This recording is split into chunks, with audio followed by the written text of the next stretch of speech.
What's going on, guys? Today we are taking a look at the Target exclusive Predicon Abominus Predicon Risings gift pack.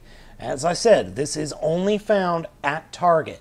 Now, you can find the figures individually in other places, but this is the only set that is going to be released in the US that features the Jolly Rancher Abominus. And I'll mention and talk about that, why I call him the Jolly Rancher Abominus, in a little bit. The actual box is very thin. I mean, here's my original Hun-grr next to the box. I mean, Hun-grr is practically as wide as the stinking box. So here we have the back of the box, just nice little overview of the set as a whole.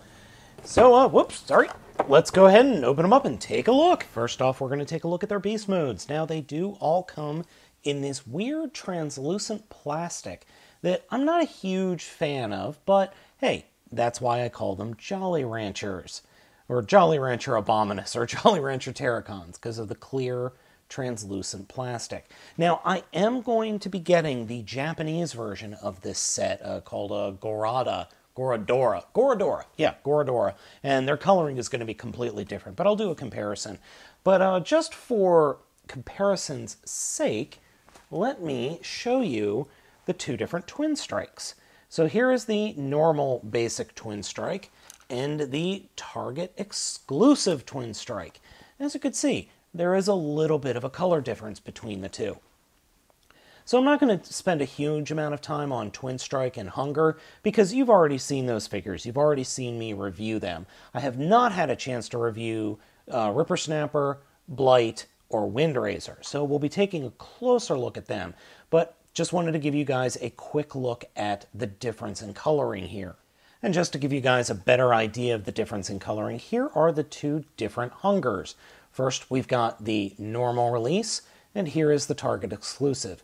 As you can see, all of his red is translucent, while his white has been replaced by this kind of off cream color. First up, we're going to take a look at Air Razor of the three guys that I haven't reviewed before. And I got to say, I'm sorry, did I say Air Razor? I meant Wind Razor. I got to say, I really like this beast mode. I think this beast mode is really cool.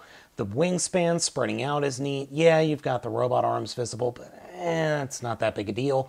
The beak, the face, and the beak in beast mode look really, really awesome and evil and nasty. It kind of looks like something from Mystery Science Theater 3000. I don't remember the exact movie, but it looks like something from one of those bad monster movies. Just an overall really nice looking figure. I wish I could get a hold of the original mold. Transformation for this guy is really, really simple. Fold up the feet like that. Fold down the evil turkey head and flip up the normal head, and then flip up the tail like so, and then just flip in the arms to form the shoulders and flip them down to form the rest of the arms. And you might notice that it looks like the hands are on backwards. That's because they probably are.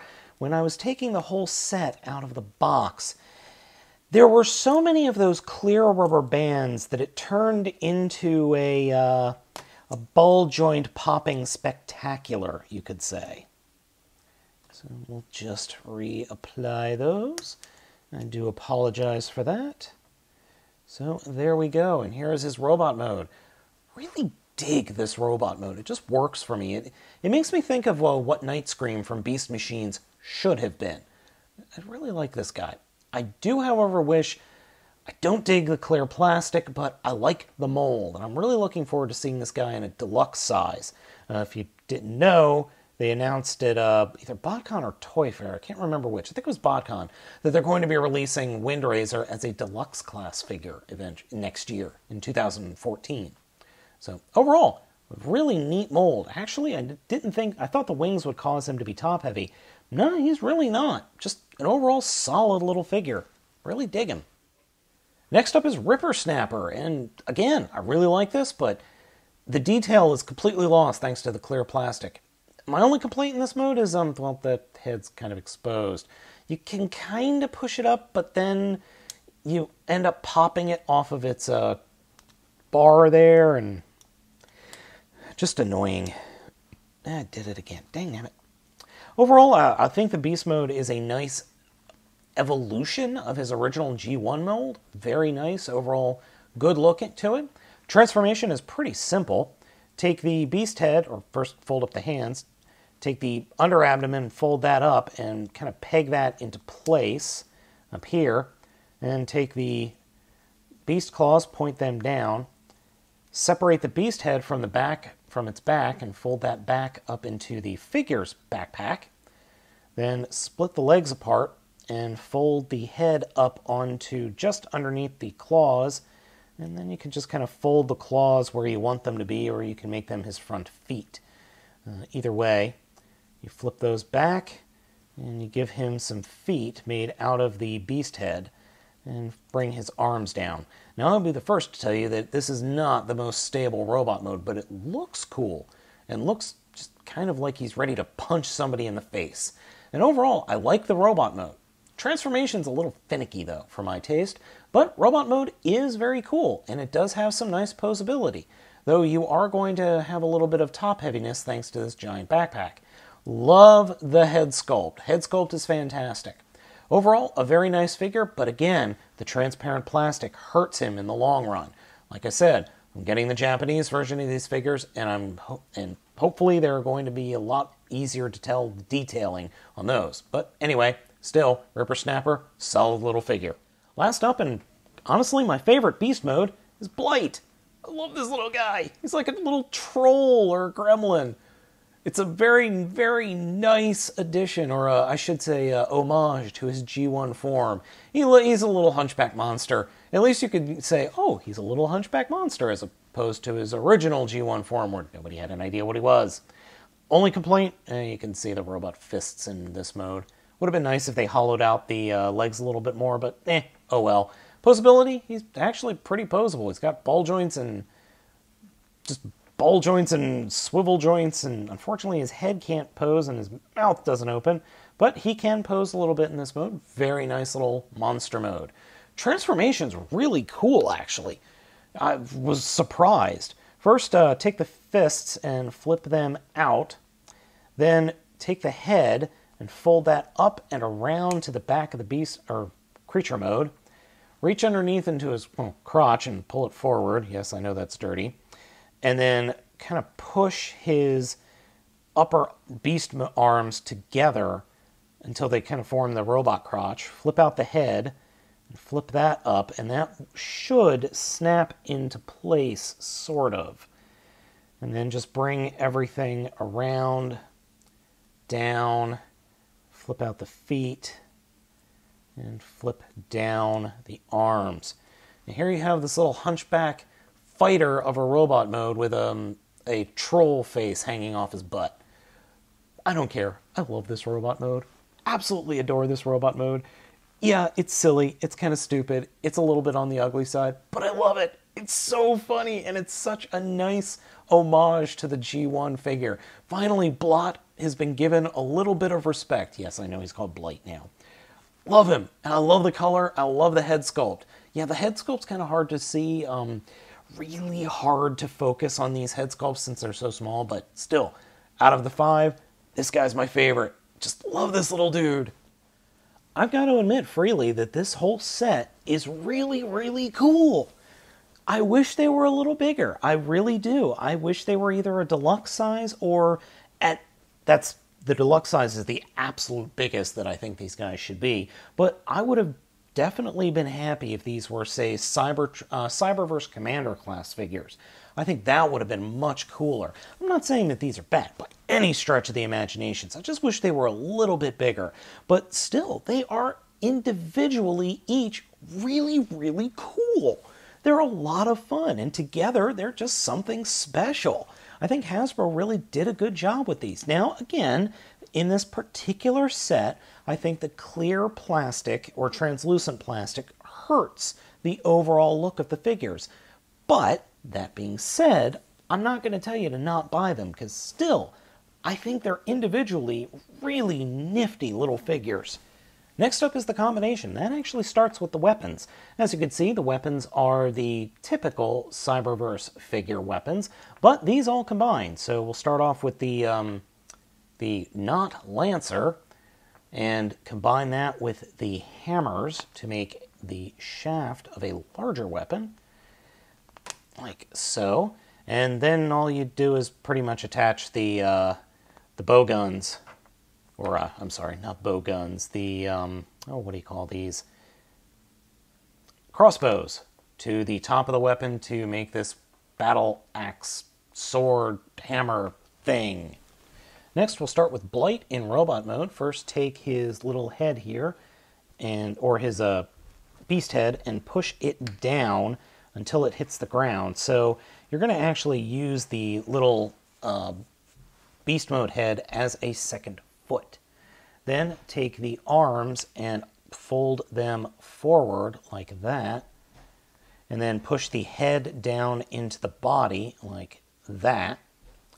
And I like to fold the fists up, just a personal preference.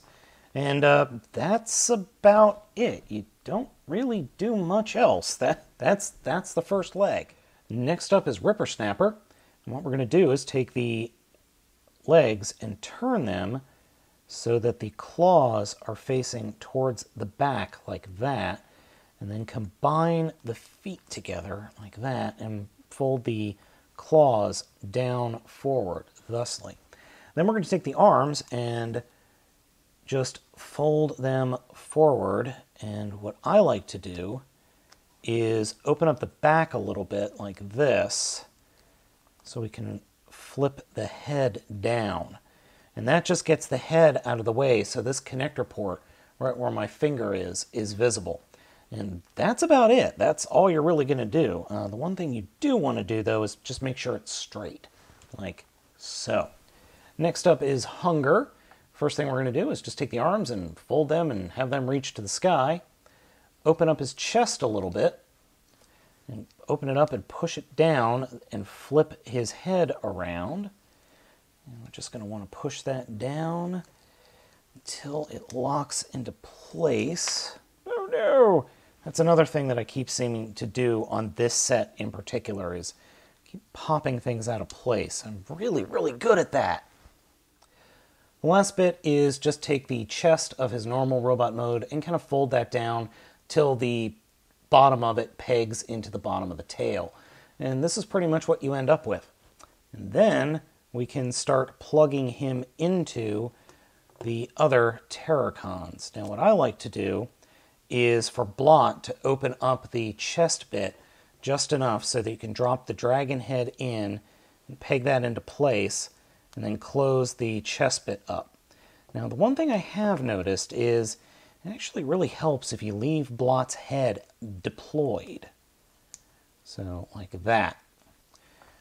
Now same thing happens with Ripper Snapper, is leaving the head deployed, even though the directions tell you not to, leaving the head up actually helps with holding the figure together, even if his head doesn't want to stay attached to the rest of his body, which is really annoying.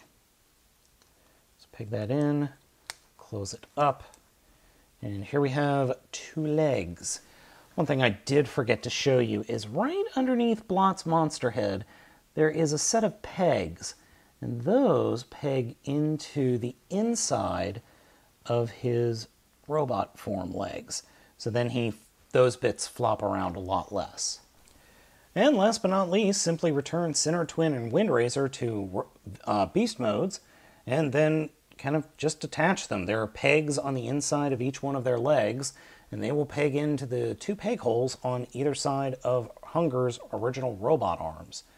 So I like to fold the Hun-grr claw up and then just peg him in. There's really not much you could do with the feet, unfortunately. And here we have Abominus in his combined mode, and I gotta say, I rather dig him. I think he's crazy, but I can dig crazy.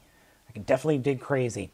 My only real complaint is the real lack of hands here, and the weight of these two guys on these ball joints is a little too much, so you're not going to get a lot of posability, but thankfully you do get some. Overall, I really like the look of this thing. Yeah, it's kind of a mess, not going to lie there, but it's fun. I just find this guy to be a lot of fun. Now with Windrazor, you can tweak things a little bit, where you can fold his shoulders out and then kind of work his normal arms around a little bit, so you kind of get like these weird wing pincers or wing scythes or giant wing axe. You can get this wing axe going, which is kind of cool. I kind of dig that. I normally, in all honesty, I would rather just have another twin strike on this side because, well, this doesn't really work all that well. And honestly, he really can't hold this thing all that well. He can, but he looks really, really dumb. I think this actually makes him look worse. And plus, with all the weight, it's... Oh, wow, it held that time. Normally it doesn't. Normally that doesn't want to hold. Overall, though, I think Abominus is just really, really neat. I like him a lot.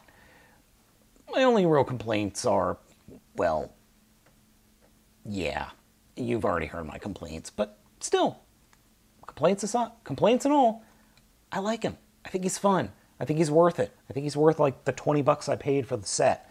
So guys, this has been Spade of the Bolt Matrix reviewing the Target exclusive Abominus set. If you guys have a Target near you, I'd go and pick it up if you haven't been able to get a hold of Abominus. Yeah, go ahead and get the Predicons. They're a lot of fun. I like them a lot. I'll catch you next time.